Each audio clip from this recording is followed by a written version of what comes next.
আজকে ছিল ৯ই মার্চ, আজকে রবিবার আর এখন সন্ধে ৬টার মতন বাজছে। তোজোকে খাইয়ে টাইয়ে নেওয়ার পরে এখন যাচ্ছি হচ্ছে আমার বাড়ি, উজ্জ্বল, আমি আর তোজো।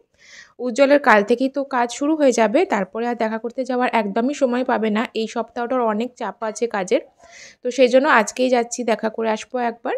এখানে তোজোকেও রেডি করে নিয়েছি। আমরা যে এসেছিলাম কালকের দিনটা সন্ধ্যের দিকে একটু একটু ঠান্ডা যদি বা ছিল, আজকের থেকে তো একটুও ঠান্ডা নেই, বেশ ভালো গরম, বাইরেও বেশ ভালোই গরম। সেই জন্য হাফ স্লিভ জামায় তোজোকেও পরিয়ে দিয়েছিলাম, তাতে কমফোর্টেবল থাকবে। তবে চুলটা কাটার পরে বেশ রিল্যাক্স হয়েছে তোজো, যা চুল হয়ে গেছিলো। আর এখানে কিন্তু ভালোই গরমই লাগছে বলতে হয়, কয়েকদিন পরে হয়তো বা এসি চালাতে হবে। তো এখানে যখনই আমরা যাই তখনই আমাদের কিছু টোটো আছে যারা চেনা ২-৩ জন, তো তাদেরকে বলে দিলে বাড়ির সামনেই চলে আসে। কারণ যেহেতু আমার বাড়িটা একটুখানি ভেতরে, কিছুটা রাস্তা হেঁটে যাওয়ার পরে তারপরে টোটো পাওয়া যায়। তো তাদেরকে বলাই ছিল কিন্তু একটু লেট করছিল, আর সেই জন্য আমরা বেরিয়ে গিয়েছিলাম। তবে রাস্তায় যেতে যেতে সেই টোটো চলেও এসেছিল। আর সবাই চেনা, অনেক দিন পরে, অনেক দিনের পরেই তাদের সাথেও দেখা হচ্ছে, তারাও জিজ্ঞেস করছে কবে এলাম, কী ব্যাপার। এই সমস্ত কিছু করতে করতে একদম বাড়ির কাছে চলে এসেছিলাম।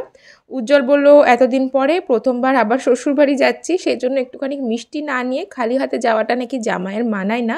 যদিও আমি এই ফর্মালিটিসগুলোতে একদমই বিশ্বাস করি না, তবে উজ্জ্বল করে, তো সেজন্য বললাম যে ঠিক আছে কিনে নাও। যাওয়ার পথেই এই বিশ্রাম বলে মিষ্টির দোকানটা পড়ে, সেখান থেকে একদম রসের কালো জাম নিয়ে নিয়েছে।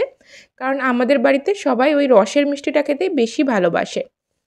তোজো তো ভীষণই খুশি হয়ে যায় মামার বাড়িতে আসলে, কোন দিকে যাবে, এই দিক ওই দিক, এই ঘর সে ঘর, এত জিনিসপত্র, সব কিছুতে তার অধিকার। তো সব কিছু একটু একটু করে বার করতে থাকে। এই যে এখন ছোট্ট মতন আলমারিটা খুলে বার করেছে আমার ঠাকুমার আমলের ফলস চুল।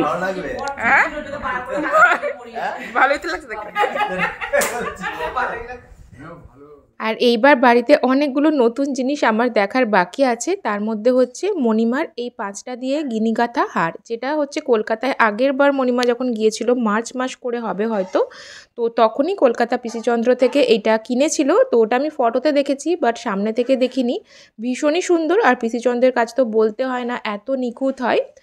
আর একটা হচ্ছে আমি কিনেছি হচ্ছে এই পার্লের মান্তাসা।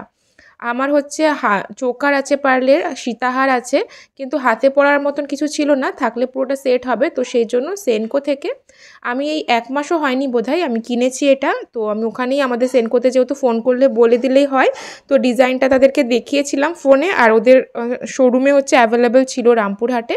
সেই জন্য আমি পে করে দিয়েছিলাম, আর মারা নিয়ে এসে বাড়িতেই রেখেছিল। এতদিন পরে আমি ফাইনালি দেখলাম, হাতে ভীষণই ভালো সেট হয়েছে, আর ডিজাইনটাও তো ভীষণই আমার ভালো লেগেছে। যখন আবার পরবো তখন তোমাদের সাথে অবশ্যই শেয়ার করব। আর এখানে ভাই হচ্ছে চিংড়ির পাকোড়া, তারপরে হচ্ছে চিকেনের পাকোড়া, এই সমস্ত কিছু এনেছিল। এই সমস্ত কিছু করে খাওয়া দাওয়া করে বেরোতে বেরোতে প্রায় 8:30 হয়ে গিয়েছিল। এতদিন পরে বাড়ি গিয়ে আর বাড়ি থেকে তখন আসতে ইচ্ছা হয় না, তবে আসতে তো হবেই, তো সেই জন্য এখন ফিরে গিয়েছি। এসেই তোজোকে চটপট খাইয়ে ঘুম পাড়িয়ে দিয়েছিলাম, আর তারপরে আমরাও তাড়াতাড়ি খেয়ে ঘুমিয়ে পড়বো।